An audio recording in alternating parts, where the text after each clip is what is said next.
Welcome back. Childline founder Esther Ranson has warned that a whole generation of adolescents are at risk from self-harm after a rise in the number of children calling the charity. There's also been troubling news concerning the rise in the number of teens who are uploading self-called selfie harm photos of their injuries to social network sites too.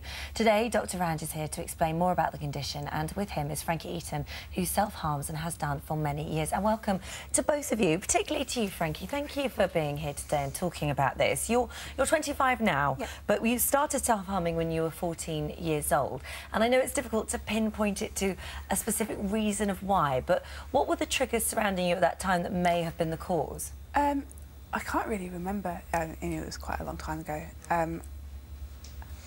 I know that I wasn't feeling particularly happy. I didn't really fit in when I was at school, and I just started kind of scratching at myself. And I didn't really realise what it was at that point until later on. Did you feel under pressure to fit in? Oh, well, everybody does, don't they? Yeah. So, yeah. So it started as this scratching, yeah, and then it progressed worse? Yeah. And it went to eventually that you were cutting yourself? Yes. Yeah. It kind of... I don't want to go into too much detail, no, of course, for the benefit of people watching, but it did kind of progress from something that I felt was fairly minor to what is... People talk about that there's this release, that when they do it, it's kind of a release in pressure that's building up somehow. Is that what you felt? It can be. A lot of the times when I do it, it's when I'm really upset about something.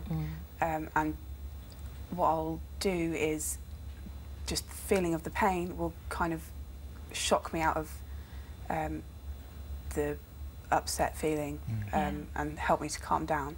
Did you tell anyone? I told my mum. Well, it was kind of noticeable because it was up my arms and on my hands. So I told her, but since then it's kind of been on the down low. What sort of help have you had?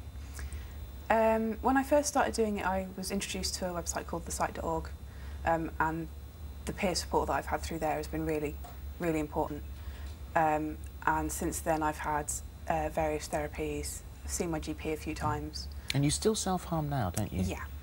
And at 25, yeah, is it getting better for you? Is life better, less troublesome?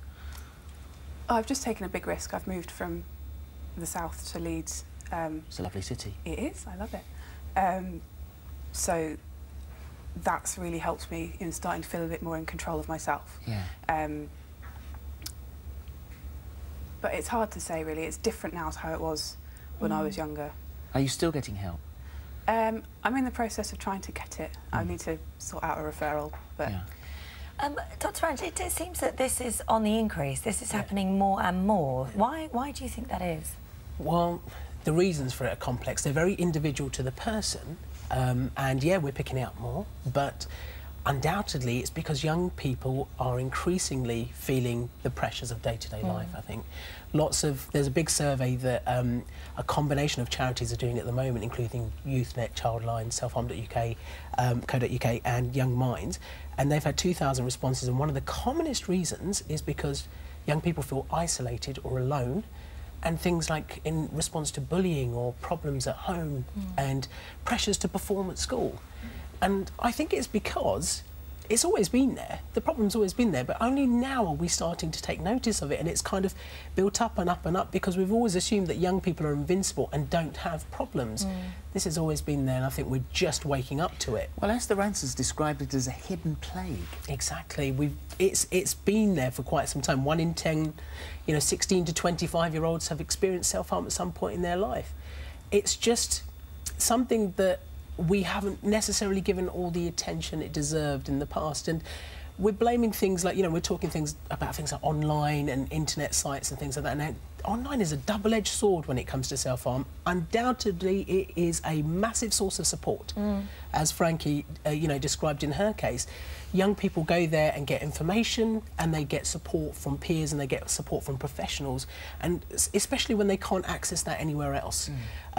But in a small number of cases, it can be the source of or even compound the problem. Well, also this self-harming, I mean, even the phrase of that puts absolute fear through me. It's a terrifying thought. Yeah. Well, I always always thought that, and we've discussed this a number of times before, and I have two daughters, so it's certainly a topic of conversation that's been discussed at home. Neither of whom suffer, thankfully, but it has always been, in my understanding, a very secretive thing. Something that you are alone when you do it, and you're alone and don't tell anybody. So a selfie harm, when you're taking a picture of you harming yourself, seems to be completely opposite to what you'd expect it to be when you're sharing your pain. That's it. I think it's almost done in an anonymous way. These are young people that feel very alone and very isolated and don't feel like there's anybody there to help or anyone they can turn to. So they almost, because they're desperate and in this situation, they almost turn to somewhere where they feel comfortable, where they feel like there's a gap between them and other people, and they can express themselves a little bit more freely. And it's almost about getting a validation of your feelings, actually. It's not publicising and saying, look what I've done. It's more of a case of, you know, it's a cry for help. That makes sense. Frankie, you're living with it, you've been through it as a young girl also. What would be, as you've sort of gone along and got advice and help from various different places, what would you say was the sort of key for you? Realising that there are other people like me. That you're not alone? Yeah. Peer support, as I said, has been the most important thing in the last kind of 11 years. I've made so many good friends online, and I don't honestly say I don't think I'd be here without some of them. So important. Yeah. You've also said that helping others has helped you. Yeah, absolutely. I do quite a lot of volunteering now, and I find even when I'm feeling upset, talking to other people about their issues and helping them helps to calm me down. What do you look for? How can you spot it if you're a terrified parent? It's different for everybody. It's different, but you might have clues of, you know, behaviour that might point to things like depression, low mood, or a mental health problem. You might have someone who is being very secretive about their body because they're trying to cover things up, because they don't want other people to see it. You might even spot the scars, and you might spot the signs of injury. And even young people who are having problems with substance abuse, that's a type of self-harm, so recurrent substance abusing and overdosing. But it is different for everybody. There's lots of... Self-harm is one of those very misunderstood conditions, and there's lots of myths around it. Well, you see it dismissed as, oh, it's attention-seeking. That's it. I think that's the most dangerous thing that anybody could say about it, actually. And that's what's happened to date. I think people have been dismissing it and not taking young people seriously enough. And even if you truly believe that, well, do something about it then. Even if you really think that's the only reason they're doing it, well help them then. Well, there's a reason you're doing it in the first place. It's a symptom. It's not a disease in itself. It's a symptom of something else that's going on. So you've almost got to... It's an expression, isn't it? How do you find help? Well, there's lots of help out there, first of all, and first and foremost, talk to someone. If you're a young person going through it, talk to somebody you feel comfortable with. That might be online peer support for someone else that is going through a similar thing. That might make you feel more comfortable. It might be someone at home, or if not, it might be a professional. If you want to go down the route of self-help groups, there's stuff out there. There's online support out there. You can have things like group therapy, family therapy, which is useful for some people, and there's always professional help. So if you're a parent who's concerned, you can always speak to your GP and get a referral for your child or young person.